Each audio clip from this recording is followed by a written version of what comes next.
مبسملا ومحمدلا ومصليا ومسلما أما بعد قال الله تبارك وتعالى والذين أوتوا العلم درجات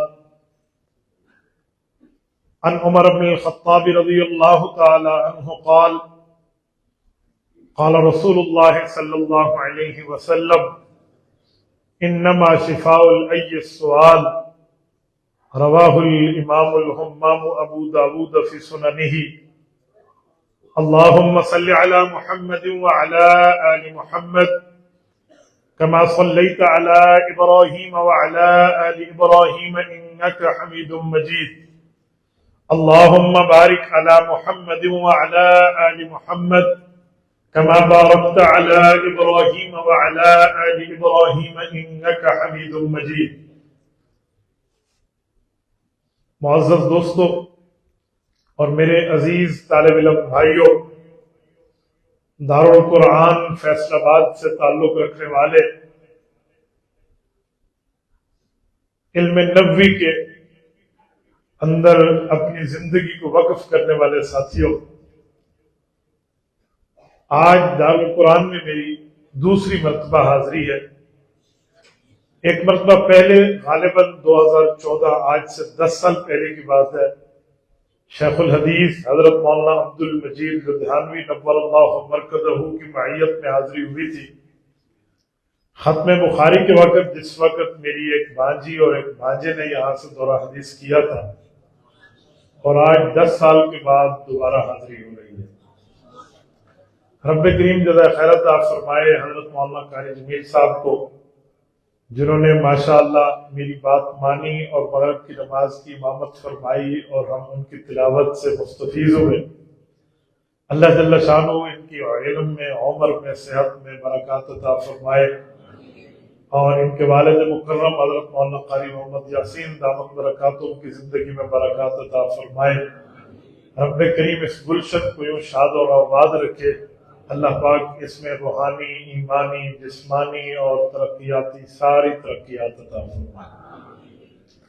دیکھیں، آپ طالب علم دوست ہیں تو میں چاہوں گا کہ طالب علمی والی کچھ باتیں آپ سے شیئر کروں، کچھ اپنے تجربے آپ کی خدمت میں رکھوں، کچھ اپنی غلطیاں آپ کی سامنے رکھوں، تاکہ آپ ان سے سبق لیں اور وہ ترتیب آپ اختیار نہ کریں جن سے بندوں کو طالب علمی زمانے میں تکلیف ہوتی ہے.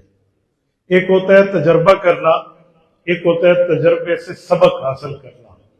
خوش قسمت بندہ وہ ہے جو تجربے سے سبق حاصل کرتا ہے. تو کسی کا تجربہ ہو کہ اگر آپ ننگی تار کو ہاتھ لگائیں گے تو بجلی کا کرنٹ لگے گا، تو اس کی بات کو مان لینا چاہیے، خود تجربہ نہیں کرنا چاہیے. اسی لیے تجربے سے سبق حاصل کرنا یہ بہت بہتر معاملہ ہوتا ہے. تو اللہ جل شانہ ہم سب کو تجربات سے سبق لینے کی توفیق عطا فرمائے. دیکھو، طالب علمی زمانے میں آپ نے اپنے آپ کو صرف پڑھنے کے لیے وقف رکھنا ہے. نورانی قاعدے سے لے کر تخصصات تک آپ نے اپنے آپ کو ہمتن گوش متوجہ رکھنا ہے کہ ہمارے اساتذہ ہمیں کیا پڑھا رہے ہیں، کتاب ہمیں کیا بتا رہی ہے، ہم نے اس پہ عمل کرنا ہے. دیکھیں، اس دوران بندوں کے سامنے بڑے بڑے معاملات ہوتے ہیں. طلبہ میں ایک چیز ہے، وہ گفتگو کسی کی سنیں، بیان کسی کا سنیں، تقریر کسی کی سنیں تو کہتے ہیں ہمیں بھی اس جیسا بیان کرنا چاہیے، تو وہ اس بیان کی نقل اتارتے ہیں، اس کو یاد کرتے ہیں. یہ طالب علمی زمانے کے دوران اس کی کوئی ضرورت نہیں ہے. طالب علمی زمانے میں بندے کا استاذ کے بعد بندے کی استاذ اس کی کتاب ہوتی ہے. آپ جتنے اپنے سبق کو یاد کریں گے، جتنے اپنے ملے ہوئے کلاس کے ورک کو آپ پورا کریں گے، ضروری نہیں ہے کہ بندہ خطابت کے لمبے چوڑے القابات یاد رکھے اور انسان کو گفتگو کے لیے لچھے دار خطابت آنی چاہیے. جی نہیں، درد دل بندے میں ہونا چاہیے. تو خدا جب حسن دیتا ہے، نزاکت آ ہی جاتی ہے. جب آپ کے دل میں درد ہوگا اور آپ کے پاس علم ہوگا، آپ کے پاس دلیل کی طاقت ہوگی، تو آپ لچھے دار عنوان میں بیان کریں، پیارے انداز میں بیان کریں، تبلیغی انداز میں بیان کریں، اصلاحی انداز میں بیان کریں. دنیا آپ کی بات سنے گی، لیکن وہ تب سنے گی جب آپ کی بات میں وزن ہوگا، اور آپ کی بات میں وزن تب پیدا ہوگا جب آپ نے اپنے طالب علمی زمانے کو بہترین انداز میں گزارا ہوگا۔ یہ میں کیوں کہہ رہا ہوں؟ اس کی وجہ، ہم بھی طالب علمی زمانے میں کسی کی بات کو دیکھتے تو بڑی توجہ کرتے، اپنے استاد کے سبق کو دیکھتے، کلاس کو دیکھتے تو ہم سمجھتے یہاں وہ مزہ نہیں ہے۔ تو ایک دن میں نے اپنے استاد مکرم سے بات کی تو وہ فرمانے لگے، بیٹا جس خطیبوں کی بات آپ کر رہے ہو کہ بڑی ہی دنیا ان کی بات کو سنتی ہے، بڑے بڑے کان ان کی طرف متوجہ ہو جاتے ہیں، انہوں نے یہاں بیٹھ کے سبق پڑھے ہیں، انتفاعی پہ یاد کیا ہے، اگر انہوں نے یاد نہ کیا ہوتا، سبق نہ پڑھا ہوتا تو دوسرے سے تیسری بات کے اندر ان کی پکڑ ہو جاتی، لوگ ان کی غلطیاں نکالتے اور عوام انہیں ٹھڈے مارتی کہ دیکھو بات تو بڑی کر رہا ہے لیکن اس کے پاس دلیل نہیں ہے، بے دلیل بات کر رہا ہے، اس لیے سبق پڑھو گے تو پھر آپ کا معاملہ ٹھیک ہوگا۔ بچپن میں ہمیں ہماری والدہ کہا کرتی تھی، پڑھو گے لکھو گے بنو گے نواب، کھیلو گے کودو گے بنو گے خراب۔ تو وہی بات ہے، اسی لیے آپ حضرات یہاں تشریف فرما ہے، مدرسے میں بیٹھے ہیں، اساتذہ کے پاس وقت نکال کے بیٹھے ہیں، آپ کے ماں باپ نے آپ کو یہاں بھیجا ہے، تو آپ کا استاذ کے بعد استاذ کتاب ہونی چاہیے، کتاب سے آپ کی محبت، کتاب سے آپ کا تعلق، کتاب سے آپ کی یگانگت، کتاب سے آپ کی الفت، کتاب سے آپ کا پیار ہونا چاہیے۔ اگر آپ یہ کام کریں گے تو دنیا بھی بہتر بنے گی، آخرت بھی بہتر بنے گی۔ اور اس کے ساتھ یہ بات ذہن میں رکھیں، ضروری نہیں ہے بندہ خطابت کے معاملات کے لیے آئے، میدان خطابت کی کورس کرے، تب جا کر انسان کی بات آگے جائے گی۔ اچھی بات ہے، خطابت ایک فن ہے، سیکھ لینی چاہیے، لیکن ساری صلاحیتیں دوران طالب علمی اس پہ نہ لگائیں۔ ہاں، بعد میں جب آپ پڑھ جائیں اس کے بعد آپ گفتگو کریں گے تو انشاءاللہ دنیا آپ کی بات سنے گی بھی اور آپ کی بات سمجھے گی بھی۔ دیکھیں کسی کے اوپر بندہ اپنے شور کے ساتھ، آواز کی بلندی کے ساتھ کبھی حاوی نہیں ہوتا، کسی کے اوپر حاوی بندہ ہوتا ہے تو دلیل کے ساتھ ہوتا ہے، اور دلیل اس کے پاس ہوتی ہے جو بندہ علم پڑھتا ہے بیٹھ کر، متوجہ ہو کر پڑھتا ہے۔ میں طلبہ سے ایک جملہ کہتا رہتا ہوں کہ یہاں بندہ بیٹھا ہوتا ہے تو انسان ایسے سر ہلا رہا ہوتا ہے، ہاں ہاں بالکل ٹھیک کہا جا رہا ہے، سر نہ ہلائیں، اپنی زبان کو ہلائیں، اپنے الفاظ کو دہرائیں، کیونکہ آپ جتنا سبق پڑھیں گے آپ کو یاد کرنے کی ضرورت پڑے گی۔ تو یاد کیسے ہے؟ ذہن میں وہ قبلری ہے، اس کے یاد کرنے کی ترتیب ہے، اس ترتیب کو دیکھیں گے آپ کو سبق یاد ہو جائے گا۔ ضروری نہیں ہے بندہ بادام کھائے، دو بوری اخروٹ کھائے، ایک بوری پستہ کھائے اور پھر جا کے بندے کا دماغ تگڑا ہو اور دلیلیں یاد ہوں۔ تو دلائل یاد کرنے کے لیے بہت سی ترتیبیں موجود ہیں، آپ اس کو یاد کر سکتے ہیں۔ میں مثال کے طور پر سمجھانے لگا ہوں، مثلا آپ نے کوئی آیت یاد کرنی ہے، اس آیت کو میں یاد کر لوں تو اس آیت کو کسی سے ریلیٹ کر دیں۔ میں مثال کے طور پر سمجھانے لگا ہوں، ایک شاگرد ہے میرے، مجھے کہنے لگے استاد جی آپ نے گفتگو میں آیت نمبر بتایا ہے تو مجھے یاد نہیں رہتا۔ میں بات کر رہا تھا برزخ کے عنوان پہ، تو میں نے کہا وَمِن وَرَائِهِمْ بَرْزَخٌ إِلَىٰ يَوْمِ يُبْعَثُونَ، یہ سورۃ المؤمنون کی آیت نمبر 100 ہے۔ اس نے کہا استاد جی کیسے یاد رہتا ہے؟ میں نے کہا اس زمانے میں موبائل کے کارڈ ہوتے تھے، 100 روپے موبائل میں ڈلواتے تھے، میں نے کہا آپ اس کو اس کے ساتھ ملا لیں آپ کو یاد ہو جائے گا۔ کہتے ٹھیک ہے، اگر کوئی اور آیا تو اس کا نمبر کیسے یاد ہوگا؟ میں نے کہا مثال کے طور پہ فیصلہ کرنا چاہیے، حقیقی نبوت فیصلہ کر دے، کوئی اور فیصلہ کرے تو اس کا فیصلہ کل عدم ہے، قرآن پاک میں ہے، سورۃ النساء میں ہے، آیت نمبر 65 میں ہے، فَلَا وَرَبِّكَ لَا يُؤْمِنُونَ حَتَّىٰ يُحَكِّمُوكَ فِي مَا شَجَرَ بَيْنَهُمْ۔ اس آیت میں نبوت کے فیصلے کی اتھارٹی بیان کی گئی ہے، تو آیت نمبر 65 ہے۔ کہتے 65 کیسے یاد کروں؟ میں نے کہا جنگ ہوئی ہے پاک اور ہندوستان کی، وہ جنگ ہے 1965 کی، تو آپ 65 سے یاد کر لیں۔ یہ کیا سمجھا رہا ہوں؟ مراد یہ ہے کہ کسی چیز کو یاد کر رہا ہو تو ایسی چیز کے ساتھ ملا دیں جس کو اس سے تعلق نہ ہو، آپ کو چیز یاد آ جائے گی۔ تو اس طرح آپ اپنے اسباق کو دہرا سکتے ہیں، یاد کر سکتے ہیں، اپنے دماغ میں بٹھا سکتے ہیں۔ اور پھر یاد کرنے کا ایک اصول یہ بھی ہے کہ جس چیز کو دیکھنا ہو، یاد کرنا ہو اور اپنے دماغ میں بٹھانا ہو، تو اگر آپ نے 10 مرتبہ پڑھ لینے سے، 10 مرتبہ دہرا لینے سے اپنے دماغ میں بٹھا دینا ہے تو 9 مرتبہ دیکھ کے پڑھیں، ایک مرتبہ زبانی پڑھیں، کیونکہ جس چیز کو آپ دیکھ کے پڑھتے ہیں وہ آپ کو زیادہ یاد ہوتی ہے، رٹے کا کام نہیں بنتا، بار بار دیکھیں، جس عبارت کو یاد کرنا ہے، جس آیت کو یاد کرنا ہے، جس حدیث کو یاد کرنا ہے، جس مسئلے کو یاد کرنا ہے، جس فقہی جزی کو یاد کرنا ہے، آپ نے اسے بار بار دیکھنا ہے، پھر زبان سے دہرانا ہے۔ دیکھتے رہو گے تو آپ کو آیت یاد رہے گی۔ آپ کہیں گے کیسے؟ مثال کے طور پہ ایک حافظ ہے، وہ نماز میں یا تراویح میں تلاوت کر رہا ہے، اس دوران اسے غلطی آتی ہے تو یہ آنکھیں بند کرتا ہے۔ کیوں آنکھیں بند کر رہا ہے؟ اس کو تو کھولنی چاہیے۔ یہ آنکھیں اسی لیے کرتا ہے کہ اس کے سامنے اس دیکھی ہوئے صفحے کی اسکرین چل جاتی ہے کہ ادھر یہ تھا، ادھر یہ تھا، ادھر یہ تھا، تو پتہ چلا یاد کرنے میں، ذہانت میں ایک اثر آنکھ کا بھی ہوتا ہے، تو بندے کو اپنی آنکھیں اس چیز پر مرکوز رکھنی چاہیے جس کو یاد کرنا ہے۔ اور پھر یاد کرنے میں دوسری چیز کا دخل کان ہے۔ یاد رکھیں یہ جو کان ہے، یہ کان اس کو یاد کرتے ہیں، چیز کو اس کے دماغ میں پہنچنے کے لیے ذریعہ کان ہے۔ اور کان میں کیسے یاد ہوگا؟ جس چیز کو آپ یاد کرنا چاہتے ہیں اسے دیکھ کے بھی یاد کریں اور اونچا بول کے بھی یاد کریں۔ جب آپ اس لفظ کو اونچا بولیں گے، بلند آواز سے، قدرے آہستہ نہیں، قدرے بلند آواز سے بولیں گے تو آپ کے کان میں بات مضبوط ہوگی۔ جب بات مضبوط ہوگی تو آپ کو یاد ہو جائے گا، کوئی پرابلم نہیں ہے۔ ایک ہمارا اسٹوڈنٹ ہے، اس کو کسی نے کہا کہ تو کن ذہن ہے، تجھے کچھ بھی نہیں آتا۔ میں نے اسے ذرا تعریف میں تھوڑی چیز سمجھائی، حوصلہ دیا، اس نے 9 گھنٹے میں قرآن کریم کے 9 رکوع، سورۃ احزاب 9 رکوع کی ہے، 9 گھنٹے میں اس نے یاد کر لی، ان 2 طریقوں سے، ایک دیکھ کے پڑھا، دوسرا بلند آواز سے پڑھا۔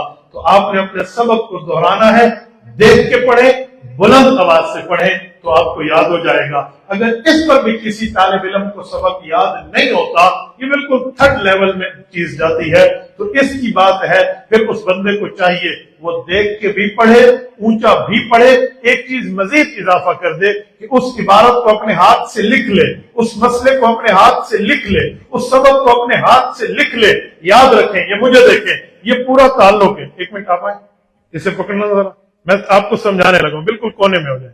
یہ دیکھیں، جب آپ لکھیں گے آپ کے ہاتھ میں پین آئے گا، جب آپ پین سے لکھیں گے تو لکھائی کا تعلق انگلی سے، انگلی یوں پورے کی پوری بازو تک، بازو سے دماغ تک اس کا تعلق ہے۔ تو اس پین پکڑ کے جب آپ نے لکھ لیا ہے تو پھر اس کا اثر دماغ تک جاتا ہے۔ یہ حضرت علی المرتضیٰ کا مقولہ ہے کہ جو اچھی بات سنو اسے لکھ لو، جسے لکھ لو اسے یاد کرو، جسے یاد کرو اسے بیان کرو، جسے بیان کرو اس پہ عمل کرو، تو انشاءاللہ آپ کو کبھی نہیں بھول ہوگی، آپ کو یاد ہی رہے گا۔ تو اس کو لکھ لینے کے بعد بندے کے دماغ میں چیز نقش ہو جاتی ہے۔ میرے طالب علم بھائیوں، اسٹیجوں پہ کچھ نہیں رکھا، بازار کے جلوسوں میں کچھ نہیں رکھا، جلسوں کے نعروں میں کچھ نہیں رکھا۔ آپ کو جو چیز ملے گی، موتی ملیں گے، علم ملے گا تو آپ کو درسگاہ میں ملے گا۔ اسی لیے درسگاہ میں اپنے اسباب کو دہرائیں، یاد کریں، کسی نہ کسی چیز کا اس میں معاملہ موجود ہوتا ہے۔ اور پھر تیسری چیز کہ جس وقت بندہ یہ چیز عوام میں بیان کرے گا، اگر منتہی طالب العلم ہے، دور حدیث کا ہے، وہ کہتا ہے میں عوام میں جاؤں، اس کا تعلق آخری درجات سے ہے، پہلے درجات سے نہیں ہے، تو پھر عوام میں جانے کے لیے، عام بندے کو سمجھانے کے لیے اصول ہے۔ جو زبان آپ نے درسگاہ میں پڑھی ہے، جو علم آپ نے درسگاہ میں یاد کیا ہے، اس کو ایسا ترجمہ کریں، اتنا آسان ترجمہ کریں، اتنی آسان ترجمہ کریں کہ اگلے کو وہ لفظ سمجھ آ جائے کہ یہ بندہ کہنا کیا چاہتا ہے، بتانا کیا چاہتا ہے۔ کیونکہ جتنی آسان بات آپ کریں گے آپ کے لیے بہت آسان ہے۔ میں سمجھانے کے لیے کہتا ہوں، جب آپ کسی چیز کو یاد کریں گے، اس کے لیے آپ اونچا پڑھیں گے، اس کے لیے ہاتھ سے لکھیں گے تو آسان آپ کے لیے ویسے ہی ہو جائے گا۔ مثال کے طور پہ ہمارے ہاں منطق پڑھائی جاتی ہے۔ منطق میں ایک دلالت وہ ہے جس کو دلالت لفظی کہتے ہیں، ایک دلالت وہ ہے جس کو دلالت وضعی کہتے ہیں۔ تو ہمارے ہاں کہتے ہیں دال لفظ ہو یا دال لفظ نہ ہو تو تفسیر المشکل بالمشکل ہو جاتی ہے۔ طلبہ سمجھ نہیں سکتے کہ دلالت لفظی کیا ہے، دلالت وضعی کیا ہے۔ اس لفظ کو سمجھیں، اس کا آسان حل نکالیں تو آپ کو سبق یاد ہو جائے گا۔ دیکھیں، دلالت کہتے ہیں کسی کو بتانا، لفظی اور وضعی یہ 2 لفظ ہیں۔ لفظی کہتے ہیں بول کے کہو، وضعی کہتے ہیں اشارے سے کہو۔ میں مثال دے رہا ہوں، سنیں، مجھے دیکھیں، مجھے اگر پیاس لگے اور میں منہ سے پانی کا لفظ نہ بولوں، میں ایسے کہوں مولانا عماد صاحب کو دیکھ کے کہ جی مجھے، یہ میرا اشارہ پانی کا ہے تو اسے کہتے ہیں دلالت وضعی.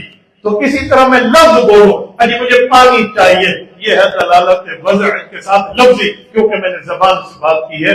اسی طرح لفظ میں چیز موجود ہوتی ہے، فوراً اس کو نکالے یہ سمجھ آ جاتی ہے. کوئی کتاب مشکل نہیں ہے، ہم نے اپنے دماغوں سے کتاب کو مشکل بنایا ہے.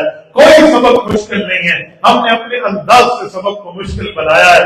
میں ایک جگہ موجود تھا، ایک طالب علم نے مجھ سے اچانک ہی گفتگو کے دوران سوال کیا کہ آپ کہتے ہیں کوئی چیز مشکل نہیں ہے، آسان ہے. ہم نے آج پڑھا ہے موجبہ کلیہ کی نقیض سالبہ جزیہ آتی ہے، اس کو آسان لفظوں میں سمجھائیں. موجبہ کلیہ کیا ہے، سالبہ جزیہ کیا ہے؟ بالکل بہت آسان ہے. اللہ مانو، نبی مانو، فرشتے مانو، قیامت مانو، قبر مانو، کتاب مانو، انبیاء مانو، سب چیز مانو. جب سب کو مانا جائے اسے کہتے ہیں موجبہ کلیہ. ان میں سے کسی ایک کا انکار کر دو اسے کہتے ہیں سالبہ جزیہ. مسلمان ہونے کے لیے سب ماننا پڑے گا اور غیر مسلم ہونے کے لیے کسی ایک چیز کا انکار ہوگا، اسے کہتے ہیں موجبہ کلیہ کی نقیض سالبہ جزیہ آتی ہے. تو یہ میں کیوں سمجھا رہا ہوں آپ کو؟ طالب علمی زبانوں میں اسی لیے سمجھا رہا ہوں کہ آسان لفظ بولو. وہ تب ہے جس وقت آپ اپنے دماغ پر روب نہیں لیں گے، آپ کے دماغ میں باقی چیزیں نہیں ہوگی، صرف سبق کی بات ہوگی. یوں نہ ہو کہ استاد محترم کے لیے آپ دعا مانگے، اللہ کل استاد کا کوئی رشتہ دار فوت ہو جائے، کلاس کی چھٹی ہو جائے، استاد کی لت ٹوٹ جائے، ایسا بھی چھٹی ہو جائے. یوں نہیں ہے، بلکہ دعائیں کریں اپنے اساتذہ کے لیے. ان لوگوں نے وقت نکالا ہے تمہیں سمجھانے کے لیے، انہوں نے وقت نکالا ہے تمہیں بنانے کے لیے، انہوں نے وقت نکالا ہے تمہاری زندگیوں کو سجانے اور سنورنے کے لیے. تو اس لیے ان کی جو ہے نا کیا کہتے ہیں، دعا بھی کیا کریں اور اسباب کو یاد بھی کیا کریں. اور یاد کے طریقے میں نے آپ کو بتا دیے. کبھی بھی بندے کو مشکل نہیں ہوتی، بندے کو سب کچھ یاد آ جاتا ہے. ایک یہودی مصنف ہے آفن، وہ لکھتے ہیں دا کی آف سکسیس، کامیابی کی چابی میں. اس سے بڑے ہنٹس لکھے ہیں.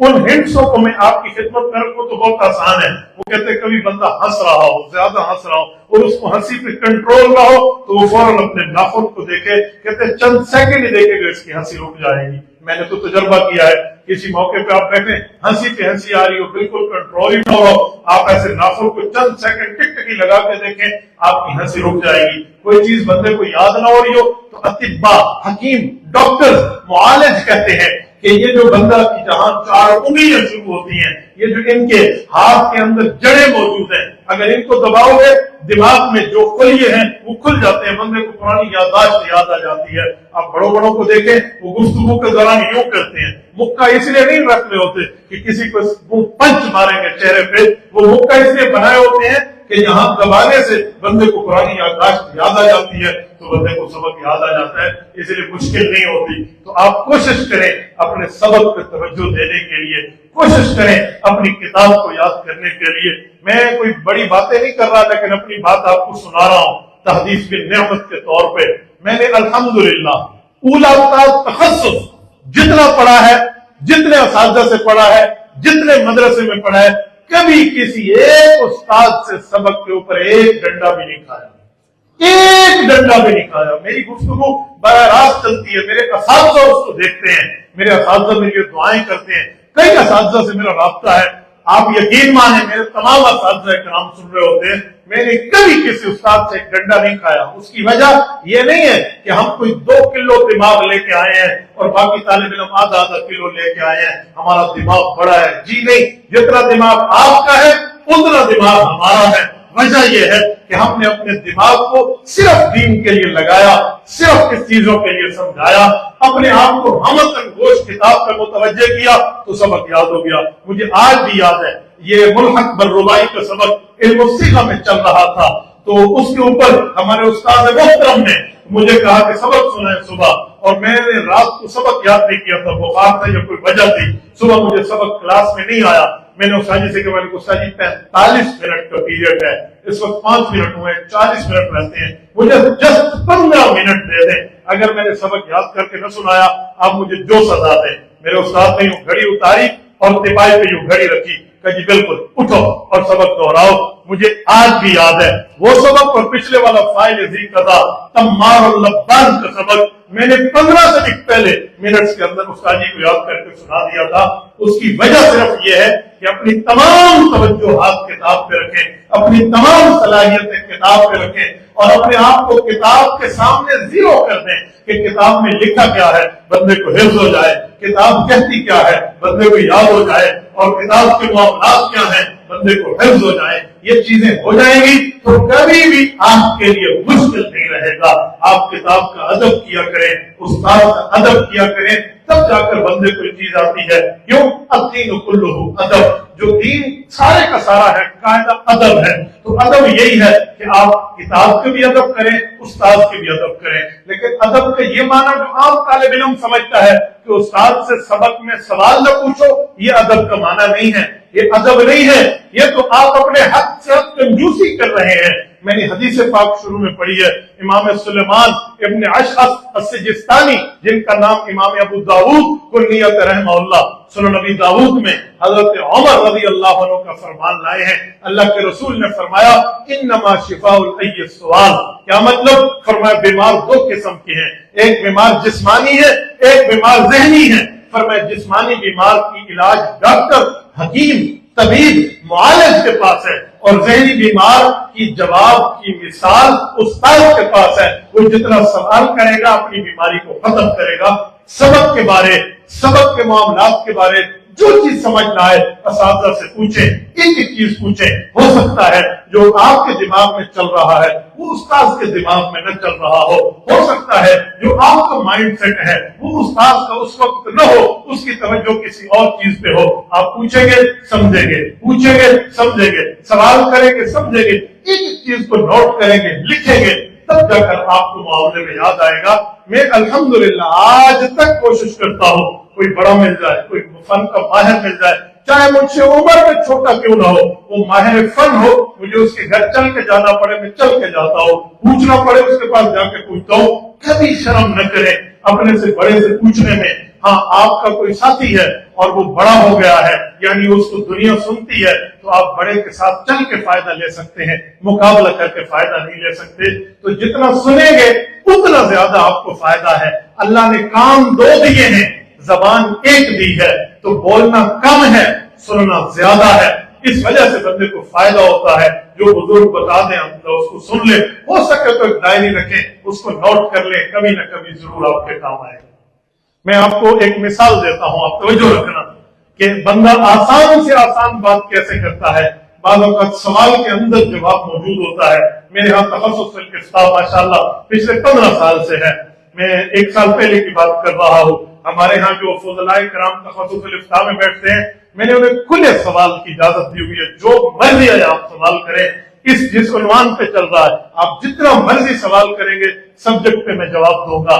ہاں اس سے ہٹ کے کوئی اور سبجیکٹ ہے تو آپ پوچھیں۔ اسی میں ایک سوال ہوا، ایک مرتبہ میں نے سوال کیا دماغ کو تیز کرنے کے لیے، وہ کتاب القضاء چل رہا تھا، یہ تخصص القضاء تھا۔ اس میں ایک سوال آیا، سوال یہ تھا کہ ایک شخص کے گھر مہمان آئے اور مہمانوں کو بٹھا کر میزبان نے اپنے نوکر کو کہا جاؤ دودھ لاؤ تاکہ میں انہیں دودھ پلاؤں، خالص دودھ۔ وہ گیا دیگچی سر پہ رکھ کے دودھ لینے گیا، اور دیگچی کے اندر دودھ ہوا، اوپر تھالی رکھنا وہ بھول گیا تھا۔ راستے پہ ایک چیل جا رہی تھی، چیل کے پاؤں میں سانپ تھا، سانپ کے منہ سے زہر کے قطرے گرے، وہ دودھ میں چلے گئے، دودھ زہریلا ہو گیا۔ گھر آیا، دودھ ابالا، مہمانوں کو پلایا، سب مہمان انا للہ ہو کے فوت ہو گئے۔ اب بتائیں قاتل کون ہے، قتل کس پر آئے گا؟ یہ سوال کیا، ہر نے اپنے انداز سے جواب دیا، غلطی سب سے ہو گئی۔ کیوں؟ ہم لوگ سوال باہر سے ڈھونڈتے ہیں، سوال کا جواب باہر سے نہ ڈھونڈا کرو۔ بعض اوقات سوال کا جواب سوال کے اندر موجود ہوتا ہے، تھوڑا سا غور کر لیں، کبھی بندے کو نہیں بھولتا۔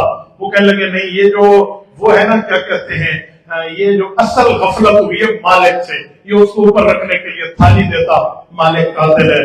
تو میں نے کہا جی ٹھیک ہو گیا، مالک سے تو غفلت ہو گئی، نوکر کو پاگل تھا، بے وقوف تھا، عقل سے پیدل تھا، یہ مالک کو کہہ دیتا حضرت تھالی تو اوپر دے دیں، ادھر کیوں نہیں رکھی؟ وہاں کا جی نوکر بھی ذمہ دار ہے۔ اچھا چلو نوکر بھی بھول گیا کہ جس سے دودھ خریدا وہ بھی کہتا اپنی چیز کی حفاظت کر، اس نے بھی نہیں کہا۔ یوں کرتے کرتے ساری چیزیں آ گئی۔ ایک طالب علم نے ایک جواب دیا، دوسرے نے دوسرا، ایک نے تو حد ہی مکا دی۔ اس نے کہا استاد جی اب معاف ہی کر دو، کوئی نہیں پتا کس کا ہے، اللہ بڑا معاف کرنا ہے، اللہ بڑا غفور الرحیم ہے۔ میں نے کہا بیٹا آپ تخصص تبلیغ نہیں کر رہے ہیں، آپ تخصص القضاء کر رہے ہیں، قاضی بھی معاف کر دے گا تو انصاف کیسے ہوگا؟ قاضی کا کام معاف کرنا نہیں ہے، قاضی آئین اور قانون کے مطابق فیصلہ کرتا ہے۔ آپ نے مجھے ڈیسیجن دینا ہے، قاتل کون ہے تسی لبو، میرے لب کے دینا، تسی آئین نہیں ہونا۔ تو جب کس طرح چلا، ایک دن تک معاملہ چلتا رہا، نتیجے پہ نہ پہنچے۔ حالانکہ سوال پہ غور کریں، جواب موجود ہے کہ جی آئی وٹنس کون ہے جس نے یہ سارا کام دیکھا ہے کہ چیل جا رہی تھی، اس کے پاؤں میں سانپ تھے، سانپ سے زہر نکل رہی تھی، اندر گئی اور یہ مرے۔ اس عینی شاہد کو بلاؤ، اس نے کیوں نہیں کیا؟ یہی جواب تھا، لیکن ہم نے اس پہ نہیں دیکھا۔ یہ بات کرنے کا مطلب کیا ہے؟ بعض اوقات طالب علم ذہنی طور پہ غیر حاضر، جسمانی طور پہ حاضر ہوتا ہے، تو یہ کام نہ کریں۔ آپ ذہن کو بھی حاضر رکھیں، جسم کو بھی اس پہ حاضر رکھیں۔ استاذ کیا کہہ رہا ہے اس کو یاد کریں، اس پہ غور کریں، اس سے سوال کریں، اس سے پوچھیں۔ جب آپ کو تسلی تشفی ہو جائے پھر اس سبق کو آپ دہرائیں، ریوائزنگ کریں، اپنے طالب علم ساتھیوں کو دوہرا کے یاد کرائیں۔ جتنا جو بندہ تکرار کرائے گا، یاد کرائے گا، دہرانے میں مدد دے گا، جتنا اس میں ہیلپنگ ہینڈ بنے گا، وہ کل کامیاب مدرس بنے گا۔ وہ یوں مدرس نہیں بنے گا اجی یہ چیز تو میرا سبجیکٹ نہیں ہے، میں نہیں بتاتا، یہاں یہ میں نہیں سمجھا سکتا، میری تو اپنی کتاب ہے، میں اپنی ترتیب سے پڑھانا ہے۔ یہ پھر بندے کو بہانے لگانے پڑیں گے تب جب اس نے خود یاد نہیں کیا ہوگا۔ حافظ کو دیکھیں، جس کو سبقن حفظ یاد ہو وہ کبھی اٹک نہیں کھائے گا۔ جس نے سبق میں جا کے ششے اڑائے اور ادھر ادھر بیٹھا رہا تو اس بندے کو کبھی منزل یاد نہیں ہو سکتی۔ تو یہاں بھی ایسا ہے میرے دوستوں، کتابوں میں بھی ہمیں محنت کرنی ہوگی۔ ہاں ایک فرق ہے کہ قرآن پڑھنے سے آئے گا، کتابیں پھر پڑھانے سے مضبوط ہوں گی۔ قرآن تو اللہ کا کلام ہے، رب کے متکلم کی صفت ہے کلام، تو اس کے سامنے تو جھکنا پڑے گا، پر باقی چیزیں دہرائی سے آ جائیں گی۔ تو یہ دونوں ترتیبیں آپ رکھیں گے تو آپ کا وقت قیمتی بنے گا، آپ کے اساتذہ آپ سے خوش ہوں گے، آپ کا رب آپ سے خوش ہوگا، جن معاملین کے اموال خرچ ہوں گے ان کے حق میں بھی ہم خیانت نہیں کر رہے ہوں گے اور ٹھیک کر رہے ہوں گے، اور یہاں پڑھ کے جو ہم کام کریں گے تو وہ بھی خوش ہوں گے، اللہ بھی خوش ہوگا اور سارے خوش ہوں گے۔ تو یہ چیزیں جو چند باتیں تھی جو میں نے آپ سے کی ہیں تاکہ اس طرح آپ اپنے اس کو سبق کو مضبوط کریں۔ مجھے بھی حضرت فرما رہے تھے کہ ہمارے امتحان قریب ہے، بس کتابیں ختم ہونے لگی ہیں، تو میں نے اسی لیے آپ کی خدمت میں طالب علمانہ چند باتیں پیش کی اور اپنے تجربات پیش کیے۔ یہ چیزیں آپ کو یاد ہو جائیں گی، کبھی مشکل نہیں ہے، بس آپ اس طرح دہرائیں گے تو آپ کو۔ میں نے الحمدللہ اپنے کافیہ سے آگے جامی تک بعض کتابیں ایسی تھی جس کو یہ انگلیوں پہ دہرایا تھا۔ میں اس دن طلبہ میں بیٹھا تھا تو وہ کتاب البیع ایک طالب علم پڑھ رہا تھا اس کا قدوری کا، تو البیع یلا کے ذبیل ایجاب والقبول و ان کان بالعکس، یوں پڑھا تھا میں نے۔ آدھے سب مجھے کہتے ہیں استاد جی واقعی آپ ٹھیک پڑھ رہے ہیں، ذرا مجھے ملانے دیں۔ میں نے کہا بیٹا میں نے تو اس کو حفظ کیا تھا الحمدللہ۔ وجہ کیا ہے؟ شوق ہونا چاہیے، دل کو سمجھائیں کہ تو گاڑی پہ سفر کر کے کیوں آئے، تو یہاں کیوں بیٹھا، تجھے تیرے ماں باپ نے یہاں کیوں بھیجا، تیرے اساتذہ تمہیں کیوں پڑھا رہے ہیں، یہ مدرسے کے در و دیوار اور چار دیواری کیوں بنی؟ یہ میرے پڑھنے کے لیے بنی، میری راحت کے لیے بنی۔ یہ لوگ مجھ سے تنخواہ کا مطالبہ نہیں کر رہے، مجھ سے جو ہے نا باقی کام کروانے کا مطالبہ نہیں کر رہے، مجھ سے ساری ضروریات یہاں بیٹھ کے پوری کر رہے ہیں۔ یہ میرا مطالبہ مجھ سے ایک ہی ہے کہ تو سبق یاد کر لے، تو ہمیں یہ کام کرنا چاہیے، تو دنیا بھی بہتر بنے گی، آخرت بھی بہتر بنے گی۔ اور پھر آخری پوائنٹ، یہ ساری چیزیں آپ یاد کریں گے تو پھر آپ کو کسی خطیب سے متاثر نہیں ہونا پڑے گا، پھر آپ کو جلسوں کے معاملات نہیں ہوں گے۔ جیسے شروع میں نے کہا کہ جو خطیب کامیاب بنے اس نے یہاں محنت کی ہے، جو عالم مناظر کامیاب بنے اس نے یہاں محنت کی ہے، تو آپ ابھی سے وہاں دیکھیں گے تو یہ چیز چھوٹ جائے گی۔ آپ ابھی سے اس پر زور دیں گے تو دنیا پھر آپ کے ساتھ ہے، دنیا آپ کی بات سنے گی، لیکن تب جب آپ اپنا کام یہاں پورا کریں گے۔ اگر یہاں پورا نہ کیا تو وہاں بھی شرمندگی اٹھانی پڑے گی اور یہاں بھی پھر کام پورا نہیں ہوگا، تو یہ برا ہے۔ اس لیے بہترین مدرس عالم بنیے، پڑھنے پڑھانے کا ذہن رکھیے، اپنے والدین اپنے اساتذہ کے حق کو پورا کیجیے۔ اللہ آپ کو اور صراط مستقیم عطا فرمائے، دین اسلام کے عمل کی توفیق عطا فرمائے، دل لگا کے پڑھنے پڑھانے کی توفیق عطا فرمائے۔ اقول قولی ھذا واستغفر اللہ وآخر دعوانا الحمد للہ رب العالمین۔